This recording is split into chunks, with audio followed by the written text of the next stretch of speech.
Bonjour tout le monde! Aujourd'hui, je vous fais une courte vidéo sur un sujet controversé, soit la taille des concombres. Est-ce qu'il faut les tailler ou non?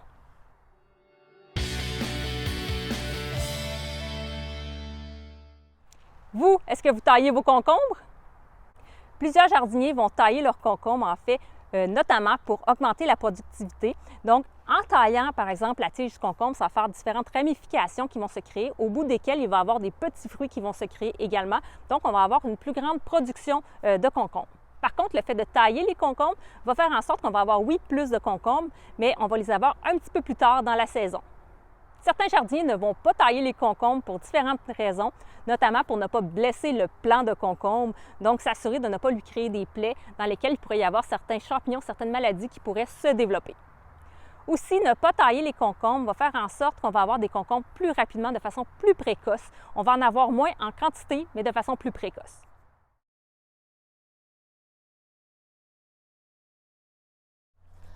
Donc ici, on retrouve deux plants de cornichons.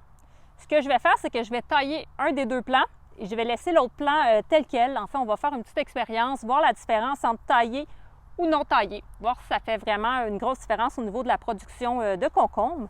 Donc, je vais tailler celui-là. Il est déjà un petit peu plus petit que l'autre. Je vais le tailler. Pour la taille, en fait, comment on va fonctionner, c'est qu'on va, une fois qu'il y a 5 vraies feuilles, au moins 5 vraies feuilles, donc 1, 2, 3, 4, j'en ai même 3, 1, 2, 3, 4 et 5. Donc, il y a déjà au moins 5 feuilles, il y en a même 6, presque 7. Ce qu'on va faire, c'est qu'on va venir le tailler au-dessus de la troisième feuille. Donc, 1, 2 et 3. Donc, au-dessus de cette troisième feuille-là, ce qu'on va faire, c'est qu'on va venir tailler ici. Je vais vous montrer. Première étape très importante, on va venir nettoyer son outil. Donc, je nettoie avec de l'alcool mon outil pour être sûr qu'à ce moment-là, quand je vais tailler, je ne vais pas infecter mon plant. Donc, je vais limiter les chances d'avoir des maladies. D'ailleurs, pour la taille, faites-le quand vous êtes à l'extérieur. Faites-le une journée que c'est sec, donc que ce n'est pas très humide, par exemple, ou pas le soir, là, avant qu'il commence à faire noir, que l'humidité va tomber, pour être sûr de garder, en fait, que la plaie, elle ait le temps de guérir là, avant les grandes humidités, avant qu'il y ait de la pluie notamment.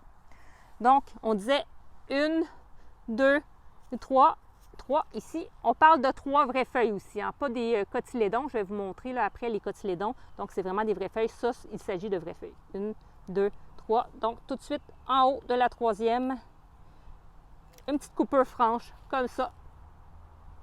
Ça crève un peu le cœur. Hein? On se dit, bon, il y a déjà des feuilles, mais c'est des fleurs mâles. De toute façon, ce n'est pas des fruits. Puis, c'est sûr qu'à ce moment-là, comme je disais, ils vont produire les concombres un petit peu plus tard, mais ils devraient en avoir en plus grande quantité. C'est ce qu'on va vérifier. Sur l'autre, ici, on voit bien, il est déjà attaché après le tuteur. Donc, ça va très bien, une petite clôture comme ça pour vraiment retenir les concombres. Et on voit qu'il monte vraiment très bien là, tout le long de la clôture. Donc, celui-là, on ne va pas le tailler et on va regarder la différence entre les deux. Donc, j'en profite pour vous montrer à côté les autres concombres. Ils sont toutes de grosseurs différentes. Il y en a des plus gros, il y en a des plus petits. Il y en a qui ont des fleurs, il y en a qui n'ont pas encore de fleurs. Et c'est une fleur mâle. On voit qu'il n'y a pas de concombre au bout, donc ce n'est pas une fleur femelle, et bien une fleur mâle. On voit les autres ici. Alors que je voulais vous montrer, en fait, les cotylédons. Donc, lui, il n'a plus ses cotylédons. Tu vois, déjà, je vais le placer, ce plan-là, sur la clôture pour m'assurer que ça, ici, sa vrille puisse aller s'accrocher après la clôture. Donc, droite, elle était couchée au sol, donc elle aurait pu monter ici. Moi, je veux vraiment qu'elle monte à sa place pour ne pas encombrer les autres plants à côté. Donc, ici, on en a des cotylédons. Je vais vous montrer la différence des feuilles. Ça, c'est des feuilles de cotylédons. Ça se ressemble sur pas mal tous les plants, là, les feuilles de cotylédons. C'est souvent des ovales comme ça, alors qu'une vraie feuille, là, on voit que ça ressemble beaucoup plus à ça. C'est dentelé aussi sur les côtés, ce qui est la différence, là. Donc, quand on compte 5 vraies feuilles, on ne compte absolument pas les cotylédons. D'ailleurs, les cotylédons, vous pouvez les enlever. Vous n'êtes pas obligé de les laisser sur votre plan. Donc, finalement, faut-il tailler ou ne pas tailler les concombres? En fait, il n'y a pas de bonne réponse. Vous avez envie de tailler, vous taillez. Vous n'avez pas envie de tailler, vous ne taillez pas, tout simplement. Vous allez quand même manger des concombres pendant l'été. Peut-être pas au même moment dans l'été, mais n'empêche, vous allez manger des bons concombres pareil. Donc, moi, je vous dis, faites ce que vous avez envie de faire. Ne laissez pas les autres guider vos décisions. C'est votre jardin, après tout. Merci beaucoup d'avoir visionné cette vidéo. N'hésitez pas à me mettre un pouce si jamais vous avez apprécié, mettre des commentaires. Si vous avez des questions, vous avez envie de mettre des commentaires, ça me fait toujours plaisir de pouvoir vous lire. N'hésitez pas à vous abonner si ce n'est pas déjà fait. Et je vous dis à la prochaine. Au revoir.